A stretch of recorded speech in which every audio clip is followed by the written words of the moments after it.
আসসালামু আলাইকুম ভিউয়ার্স, আশা করি সবাই ভালো আছেন। আজকের ক্লাসে আমরা টেন্ডার ইভ্যালুয়েশন এর সম্পর্কে বিস্তারিত জানব।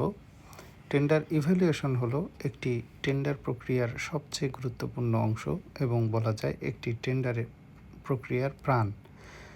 টেন্ডার ইভ্যালুয়েশন যদি সঠিকভাবে করা না যায় তাহলে পুরো টেন্ডার প্রক্রিয়াটাই নষ্ট হয়ে যায় এবং প্রশ্নবিদ্ধ হয়ে যায়। তো এই টেন্ডার ইভ্যালুয়েশনের মিশন স্টেটমেন্টটা কি বলা হচ্ছে, regardless of how well the other steps in the procurement process are conducted, if tenders are not evaluated correctly and fairly, the process has failed. অর্থাৎ আমি যে কথাটি বললাম যে অন্য স্টেপগুলো যেভাবেই কন্ডাক্ট করা হোক না কেন, টেন্ডার যদি সঠিকভাবে ইভ্যালুয়েটেড করা না হয় এবং ফেয়ারলি ইভ্যালুয়েটেড করা না হয় তাহলে পুরা টেন্ডার প্রসেসটা ফেল হয়ে যায়। It is the responsibility of tender evaluation committee. বলা হচ্ছে টেন্ডার ইভ্যালুয়েশন কমিটিরই রেসপন্সিবিলিটি বা দায়িত্ব রয়েছে, who will make the evaluation correct and fair. বলেছে যারা মূলত এই ইভ্যালুয়েশনটা সঠিক করবে এবং ফেয়ার করবে। এরপর রয়েছে underlying principal of tender evaluation, অর্থাৎ এখানে টেন্ডার ইভ্যালুয়েশনের কিছু কিছু প্রিন্সিপাল রয়েছে। এটা অত আমি বিস্তারিত বলবো না। এখানে ক্রাইটেরিয়া রয়েছে, টাইম দেখতে হবে, রেসপন্সিভনেস দেখতে হবে, কনফিডেন্সিয়ালিটি। তো এগুলো কিন্তু টেন্ডার ইভ্যালুয়েশনের প্রিন্সিপাল। এবং কনফিডেন্সিয়ালিটি যেটা সেটা হচ্ছে গোপনীয়তা।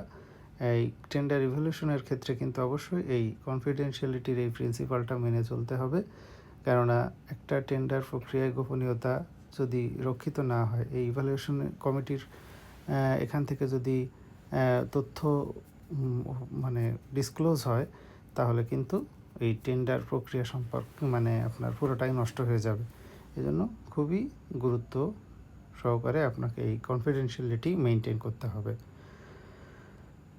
Main stage of tender evaluation, অর্থাৎ একটা টেন্ডার ইভ্যালুয়েশনের কিন্তু 4টা স্টেজ রয়েছে, যার প্রথম স্টেজটা হচ্ছে প্রিলিমিনারি এক্সামিনেশন, পরের স্টেজটা হচ্ছে টেকনিক্যাল এক্সামিনেশন অ্যান্ড রেসপন্সিভনেস, এরপরেরটা হচ্ছে financial evaluation and price comparison, এবং 4 নম্বরটা রয়েছে পোস্ট কোয়ালিফিকেশন। এই মেইন স্টেজ এটা সম্পর্কে বলা হয়েছে রুল নাম্বার 118(2) এবং যেটা আইটিটি ক্লজের বলা থাকবে। তো আমরা এক এক করে এখন কিন্তু এই মেইন স্টেজগুলো আমরা দেখব। সবার প্রথমে রয়েছে প্রিলিমিনারি এক্সামিনেশন, অর্থাৎ প্রথমেই আমরা একটা টেন্ডার মূল্যায়নের প্রথমেই আমরা কি বিষয়গুলো দেখব, যে প্রিলিমিনারি এক্সামিনেশন, প্রিলিমিনারি এক্সামিন করব। এটার পারপাসটা কি? পারপাস হচ্ছে টু এলিমিনেট টেন্ডার এলিমিনেট করা ফ্রম কনসিডারেশন থেকে এলিমিনেট করা if they are incomplete and invalid. বলা হচ্ছে টেন্ডার যদি ইনকমপ্লিট এবং ইনভ্যালিড হয় সেটাকে এলিমিনেট করাই হচ্ছে এই প্রিলিমিনারি এক্সামিনেশনের পারপাস। আর বলা হচ্ছে কি, to examine and verify compliance, adequacy, authenticity of the documentary evidence for meeting qualification criteria in the tender document। বলা আছে কি, এক্সামিন করা, ভেরিফাই করা, আপনার এই প্রাইমারি পর্যায়ে এই compliance, adequacy, authenticity, documentary evidence ঠিকঠাক আছে কিনা, কোয়ালিফিকেশন ক্রাইটেরিয়া ঠিকঠাক মেনটেন করা হয়েছে কিনা, এই বিষয়গুলো কিন্তু এই প্রিলিমিনারি এক্সামিনেশনের এই পর্যায়ে কিন্তু দেখতে হবে। তো প্রিলিমিনারি এক্সামিনেশনের এই স্টেপগুলো যদি আমরা বলি তাহলে প্রথমেই থাকবে কমপ্লিটনেস অফ টেন্ডার, তারপরে থাকবে verification of eligibility of tenders, এরপরে থাকবে tender validity as specified in TDS বা টেন্ডার ডাটাশিট, টেন্ডার সিকিউরিটি, সেখানে অ্যামাউন্ট, ভ্যালিডিটি, ফরম্যাট এটা ঠিকঠাক দিয়েছে কিনা টিডিএস অনুযায়ী সেটা কিন্তু দেখতে হবে স্টেপ 4-এ। স্টেপ 5 হচ্ছে notice for withdrawal, substitution or modification. এরপরে কিন্তু এই প্রত্যেকটা স্টেপের পর আবার কিন্তু আলাদাভাবে এখানে বর্ণনা দেওয়া আছে। তো আমি এত বিস্তারিত বলতে যাব না, কেননা এটা অনেক বড় ক্লাস হয়ে যাবে। তাহলে আপনারা একটু জাস্ট খালি জিনিসগুলো যদি প্রয়োজন হয়, এখানে কিন্তু বর্ণনা করা আছে, সুন্দর মতো এটা দেখে নেবেন। স্টেপ 2-তে রয়েছে, স্টেপ 2-তে যে ভেরিফিকেশন অফ এলিজিবিলিটি, অর্থাৎ এলিজিবিলিটির ভেরিফিকেশন আমরা কিভাবে করব। এই reject the tender if any of the following documents or information is missing. বলা হচ্ছে এখানে যে ডকুমেন্ট এবং ইনফরমেশন রয়েছে সেগুলো যদি মিসিং হয়, যেটা আইটিটি ক্লসের এই 47-2-এও বলা আছে, সেগুলো মিসিং থাকলে কিন্তু রিজেক্ট হয়ে যাবে টেন্ডার। স্টেপ 2-এর আরেকটা ধাপ হচ্ছে এলিজিবিলিটি ক্রাইটেরিয়া বা ক্লিয়ারলি ইন টেন্ডার ডকুমেন্ট।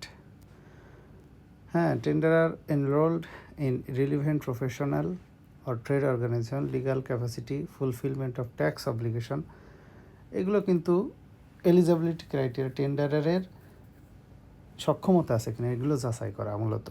তাহলে লিগাল ক্যাপাসিটি আছে কিনা, ট্যাক্স অব্লিগেশন আছে কিনা, কোনো ইনসলভেন্ট কিনা, বা কোনো ব্যাংকক্রাফট মানে ঋণ খেলাপি কিনা, হ্যাঁ, এগুলো কিন্তু এই পর্যায়ে দেখতে হবে। তারপর eligibility of tenderers, country of origin for ওয়ার্কসের ক্ষেত্রে eligibility and conformity of materials, equipment and service, এইগুলো বিষয় এলিজিবিলিটি ক্রাইটেরিয়া এই পর্যায়ে দেখতে হবে। এরপর হচ্ছে ভেরিফিকেশন অফ টেন্ডার ভ্যালিডিটি। তাহলে টেন্ডার ভ্যালিডিটি আছে কিনা এটার ভেরিফিকেশন করতে হবে। তাহলে verify the tenders and remaining valid for the period specified in TDS. বলা আছে টেন্ডার ডাটা শিটে কিন্তু একটা পিরিয়ডের উল্লেখ থাকবে, একটা সময়ের থাকবে, ওর ভিতরে টেন্ডারটা দিয়েছে কিনা, এটা কিন্তু এই টেন্ডারটা ভ্যালিড আছে কিনা সেটা ভেরিফিকেশন করতে হবে এই পর্যায়ে। তারপর রয়েছে verify details of tender security. বলা আছে টেন্ডার সিকিউরিটিটা যথাযথভাবে দিয়েছে কিনা, এটা কিন্তু এখানে কী কী দেখতে হবে, অ্যামাউন্ট, তারপর tender security validity period as required in tender document. তাহলে টেন্ডার ডকুমেন্টে যে পিরিয়ডের কথা বলা আছে সেই পিরিয়ডের টেন্ডার সিকিউরিটি ভ্যালিডিটি আছে কিনা। Format in compliance with tender document, বলা আছে ফরম্যাট অনুযায়ী এটা দেওয়া আছে কিনা, এটা কিন্তু খেয়াল করতে হবে। আচ্ছা, এরপরে প্রিলিমিনারি এক্সামিনেশনের verification written notice for withdrawal submission modification, এটা খেয়াল করতে হবে। এরপর হচ্ছে টেকনিক্যাল এক্সামিনেশন, অর্থাৎ টেন্ডারের টেকনিক্যাল যে বিষয়গুলো সেগুলো কিন্তু এই পর্যায়ে এক্সামিন করা হবে। এবং এর পারপাসটা কি, পারপাসটা হচ্ছে only those tender surviving in the preliminary examination, অর্থাৎ প্রিলিমিনারি এক্সামিনেশনে যেগুলো টিকে থাকবে সেগুলোই কেবলমাত্র এই টেকনিক্যাল এক্সামিনেশন করা হবে। এবং কি করতে হবে, এই টু আইডেন্টিফাই করা এবং রিজেক্ট করা টেন্ডারকে নট কমপ্লেন্ট, যেগুলো কমপ্লেন্ট না, with the mandatory technical requirements. বলা আছে টেকনিক্যাল রিকোয়ারমেন্ট যেগুলো দরকার আমার ম্যান্ডেটরি, সেগুলোর সাথে যেগুলো কমপ্লেন্ট না, যেগুলো সক্ষমতা নাই, সেগুলো কিন্তু আইডেন্টিফাই করা এবং রিজেক্ট করাই কিন্তু এই টেকনিক্যাল এক্সামিনেশনের মূল কাজ। তাহলে টেকনিক্যাল এক্সামিনেশন অ্যান্ড রেসপন্সিভনেসের এই যে স্টেপ 6, এটা হচ্ছে country of origin declaration. Step 7 হচ্ছে technical specification and documentary evidence. Step 8 হচ্ছে টেন্ডারার্স কোয়ালিফিকেশন। আচ্ছা, এরপরে origin of goods and related service, verification of completeness of the country of origin, declaration of to establish eligibility of goods and related service. তাহলে step 7-এর technical examination and রেসপন্সিভের technical specification, এই পর্যায়ে verification and examination of documentary evidence and completed specification submission sheet comply with technical specification, এটা section 7-এ বলা আছে। তো এই পর্যায়ে টেকনিক্যাল স্পেসিফিকেশন অনুযায়ী আপনার সব কিছু ঠিক আছে কি না এটা কিন্তু এই পর্যায়ে এক্সামিন করতে হবে। স্টেপ 8 আছে টেন্ডারার্স কোয়ালিফিকেশন, অর্থাৎ ভেরিফিকেশন করতে হবে এবং এক্সামিনেশন করতে হবে of documentary evidence. Documentary evidence এটা এই অনুযায়ী কিন্তু ভেরিফিকেশন এবং এক্সামিনেশন করতে হবে that টেন্ডারার্স qualification confirm to the tender document. এই টেন্ডারার্সের কোয়ালিফিকেশন কনফার্ম করার জন্য সেটা কিন্তু ভেরিফিকেশন এবং এক্সামিনেশন করতে হবে ডকুমেন্টারি এভিডেন্স সহ। হ্যাঁ, এবং এটা টেন্ডার ডকুমেন্টে যেভাবে তার টেন্ডার্স কোয়ালিফিকেশনের কথা বলা আছে সেটা সঠিক আছে কি না এটা কিন্তু এই পর্যায়ে ভেরিফিকেশন এবং এক্সামিনেশন করতে হবে। টেন্ডারার্স ইভ্যালুয়েশনের রেসপন্সিভ টেন্ডার, তাহলে যেগুলো রেসপন্সিভ টেন্ডার হবে হ্যাঁ সেগুলো কি কমপ্লাই উইথ ম্যান্ডেটরি রিকোয়ারমেন্টস। তাহলে রেসপন্সিভ টেন্ডার কারা হবে? যারা কমপ্লাই করবে, ম্যান্ডেটরি রিকোয়ারমেন্ট ফুলফিল করবে, সেগুলো রেসপন্সিভ হবে। Based on documentary evidence as requested without recourse extrinsic evidence. বলা হচ্ছে কি যে যেগুলো ডকুমেন্টারি এভিডেন্স পাওয়া যাবে সেগুলো কিন্তু রেসপন্সিভ হবে। Information not requested shall not be considered. Non-responsive tender shall not be made responsive by correction of deviation. বলা আছে কোনো টেন্ডার যদি নন রেসপন্সিভ হয়ে যায় তাহলে তাকে রেসপন্সিভ করার জন্য কোনো কারেকশন বা ডেভিয়েশন বা বিচ্যুতি কোনো কিছু সংশোধন এগুলো কিন্তু করা যাবে না, এগুলো প্রোহিবিটেড। আচ্ছা, এখানে কি বলছে নিচে? Without material deviation reservation.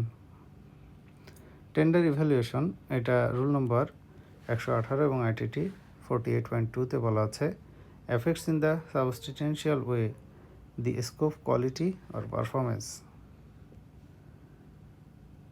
Limits in any substantial way the piece rights or to the tenders obligation. এখানে বেশ কিছু কথা লেখা আছে, আপনারা এগুলো পড়ে নিন, এটা নট সো ইম্পর্টেন্ট, সো আমি এটাকে স্কিপ করতেছি। টেন্ডার্স ইভ্যালুয়েশন রুল নম্বর 118-তে minor deviation, errors and oversights সম্পর্কে বলা আছে। এটাও একটু আমার কাছে কম গুরুত্বপূর্ণ মনে হচ্ছে, এই জন্য এগুলো জাস্ট আপনাদের প্রয়োজন যদি পড়ে আপনারা দেখে নিন। এখানে আমি কিছুক্ষণ অপেক্ষা করে আমি পরবর্তী স্লাইডগুলোতে চলে যাচ্ছি। এখানে কিন্তু অনেকগুলো কথা বলা আছে, যেমন বলা আছে TEC can seek clarification in writing. হ্যাঁ, টেন্ডার ইভ্যালুয়েশন কমিটি কিন্তু চাইলে রাইটিং লিখিতভাবে কোনো ক্লারিফিকেশন চাইতে পারে। Any change in the price or substance of the tender shall not be sought, offered, permitted except. হ্যাঁ, এখানে অনেকগুলো কথা বলা আছে যে কি করতে পারবে কি পারবে না, যেটা মূলত এই রুল নম্বর 118-তে 118-র 8-এ বর্ণনা করা হয়েছে, আপনারা সেখানেও দেখে নিতে পারেন। আচ্ছা, এরপরে স্টেপ 9, 10, 11, 12, 13, 14, 15 পরপর এখানে অনেকগুলো স্টেপ রয়েছে যেগুলো পরবর্তীতে আলাদাভাবে বর্ণনা করা হয়েছে, আমরা সেগুলো দেখি এক এক করে। স্টেপ 10, স্টেপ 10-এ বলা হচ্ছে চেক অফ ট্যাক্স ভ্যাট। হ্যাঁ, রুল নম্বর 118-র 19-এ বলা হচ্ছে tender price inclusive of tax, customs duties and VAT for national procurement of goods. হ্যাঁ, তাহলে টেন্ডার প্রাইস ইনক্লুসিভ মানে টেন্ডার প্রাইসের মধ্যে কিন্তু এই ট্যাক্স থাকবে, কাস্টম ডিউটিস এবং ভ্যাট থাকবে, এটা কিন্তু ইভ্যালুয়েশনের সময় খেয়াল রাখতে হবে। এরপর রয়েছে স্টেপ 11 ITT 52.1 এবং রুল নম্বর 118-র 12-তে এ tender evaluation committee shall correct any arithmetical error বলে টেন্ডার ইভ্যালুয়েশন কমিটি কিন্তু অ্যারিথমেটিক্যাল এরর, যোগ বিয়োগ গুণ ভাগে কোনো সমস্যা থাকলে সেটা কিন্তু কারেক্ট করতে পারবে। That are discovered during the financial examination of tenders and shall promptly notify the concerned tenderer of any such correction। বলা হচ্ছে টেন্ডার ইভ্যালুয়েশন কমিটি কিন্তু চাইলে অ্যারিথমেটিক্যাল এররগুলো সংশোধন করতে পারবে, এবং যদি এটা ফাইন্যান্সিয়াল এক্সামিনেশন সময় ধরা পড়ে তাহলে টেন্ডারের নজরে আনবে এবং সেটাকে কারেকশন করতে পারবে। এরপর রয়েছে step 12, price modification and discount. Tender evaluation shall consider price modification, readout and tender opening IDT 40। অবশ্য প্রাইস মডিফিকেশন এটা রিড আউট করতে হবে এই টেন্ডার ওপেনিংয়ের সময়। এটা টেন্ডার ইভ্যালুয়েশন কমিটি সেটাকে কনসিডার করতে পারবে। The tender evaluation committee shall evaluate and compare the tenders taking into account. তাহলে এগুলোকে কিন্তু টেন্ডার ইভ্যালুয়েশন কমিটি ইভ্যালুয়েট করবে এবং কম্পেয়ার করবে, যেগুলোকে lowest evaluated tender for each lot, least cost combination considering discounts and the applicable methodology. Step 13, factors affecting the economic value, adjustment for a deviation in the delivery and completion schedule, cost of mandatory spare parts। এরপরে step 13 রয়েছে factors affecting the economic value. এখানে বেশ কিছু কথাবার্তা বলা হয়েছে, এটা আপনারা দেখে নিন।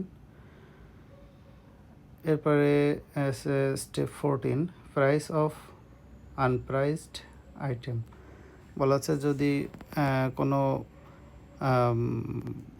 আইটেমের প্রাইস কোট করা না থাকে সেগুলোর প্রাইস কিভাবে আমরা ধরে নিব সেটার বিষয়ে কিন্তু এখানে বলা হয়েছে। হ্যাঁ, তো আপনারা এটা দেখে নিন এইগুলো বিষয়ে মানে কেমন করে আমরা মূল্যায়ন করব। ফাইনাল ক্যালকুলেশনের সময় price কম্পারিজনের final calculation based on step 9 through 14, sum of the final calculated tender price per lot, evaluate and compare the tenders taking into account। বলা হচ্ছে স্টেপ 9 থেকে 14 পর্যন্ত যে এর উপর বেস করে সাম আপ করতে হবে ফাইনাল ক্যালকুলেশনের জন্য, এবং ইভ্যালুয়েট করতে হবে এবং কম্পেয়ার করতে হবে টেন্ডারগুলোকে। Lowest evaluated tender for each lot আর unconditional discount in the tender submission letter. Step 15, এখানে বলা হচ্ছে সিগনিফিক্যান্টলি লো প্রাইস টেন্ডার, অর্থাৎ কিছু কিছু টেন্ডার সিগনিফিক্যান্টলি লো প্রাইসড হবে, সেগুলোর ক্ষেত্রে কীভাবে মূল্যায়ন করা হবে সেটাও কিন্তু এখানে বলা আছে।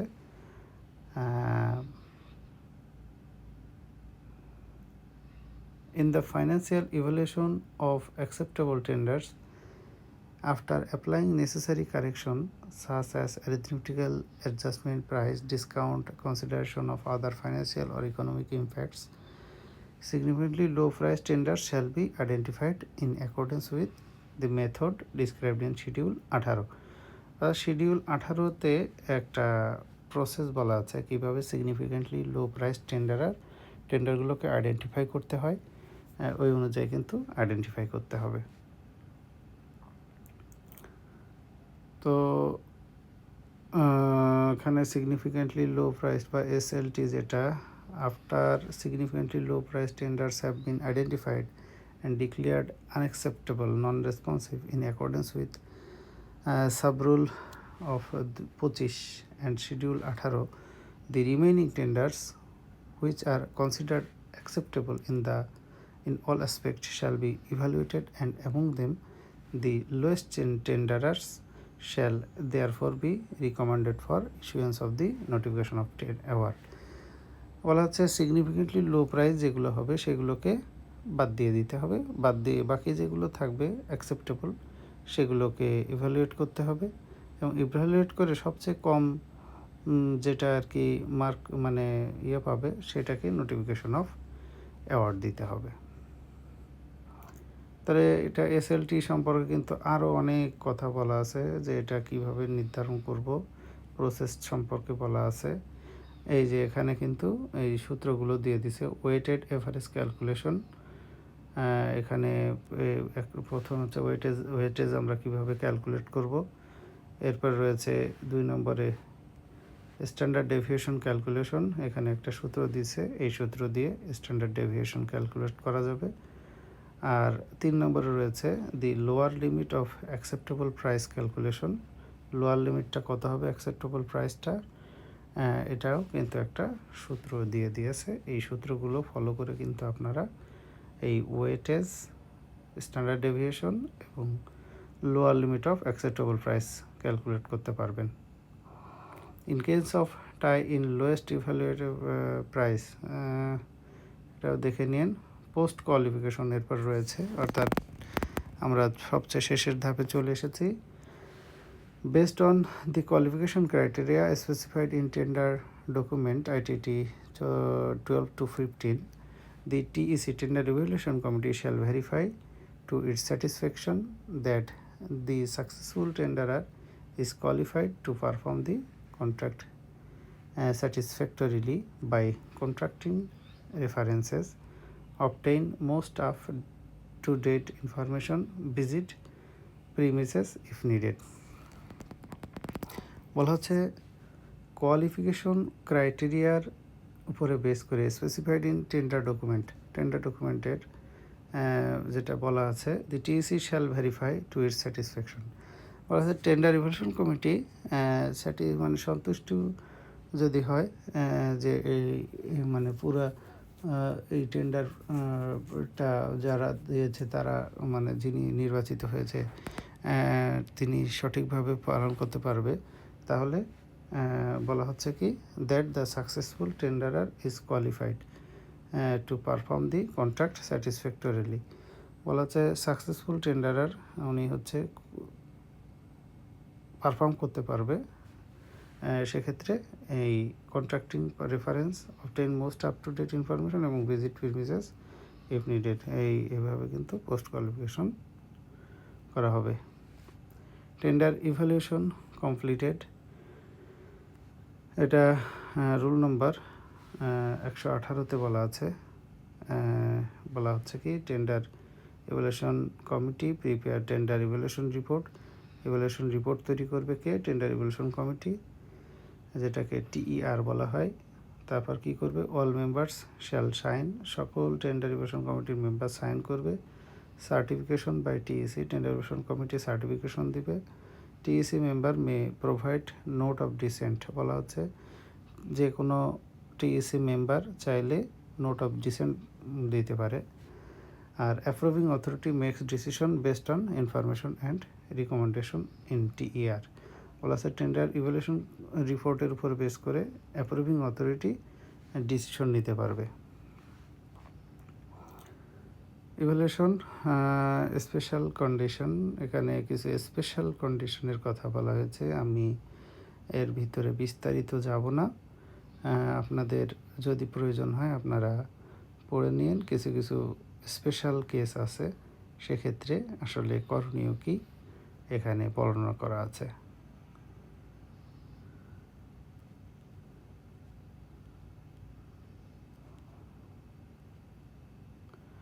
তো আশা করি আপনাদের পুরো ক্লাসটা ভালো লেগেছে।